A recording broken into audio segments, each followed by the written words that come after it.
Quand un pays ne contrôle pas son argent, il ne contrôle rien. Ni ses routes, ni son agriculture, ni son industrie, ni son avenir. Et c'est exactement pour ça que ce qui se passe aujourd'hui au Sahel est important. Le Mali, le Burkina Faso et le Niger, réunis dans l'Alliance des États du Sahel, viennent de créer leur propre banque. Une banque à eux, pensée par eux, pour leurs besoins. Et ce n'est pas un détail, parce que depuis des décennies en Afrique, le système est toujours le même. Quand un État africain veut construire une route, un barrage, une usine, ou développer son agriculture, il doit aller chercher l'argent à l'extérieur. Et cet argent n'arrive jamais sans contrepartie. On te prête, mais on te dit quoi faire. On te dit quoi tu dois financer. On te dit quoi abandonner. On t'explique ce qui est raisonnable et ce qui ne l'est pas. Résultat, les pays africains ne développent pas ce que leur peuple demande.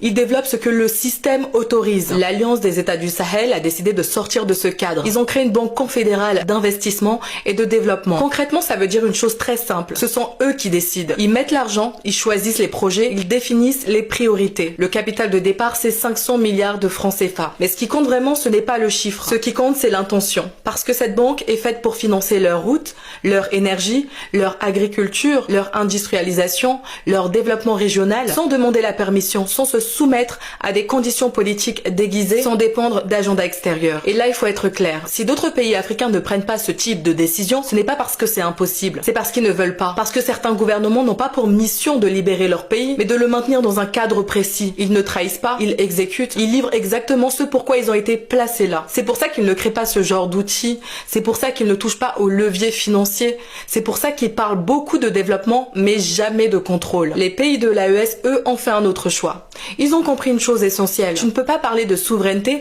si ton économie dépend entièrement de décisions prises ailleurs. Tu ne peux pas parler d'indépendance si ton argent, tes projets, ton avenir sont validés par d'autres. Cette banque, ce n'est pas un slogan, ce n'est pas de la communication, c'est un outil de rupture, un outil pour sortir du cycle. On extrait, on exporte, on s'endette, on dépend. Et c'est pour ça que cette décision est si importante. Parce qu'elle montre une voie, pas la voie la plus confortable, pas la voie la plus applaudie, mais la voie la plus cohérente pour l'Afrique. Donc oui, j'informe, mais les yeux ouverts. Parce que je reconnais ceux qui construisent des outils de libération et ceux qui entretiennent le système en place.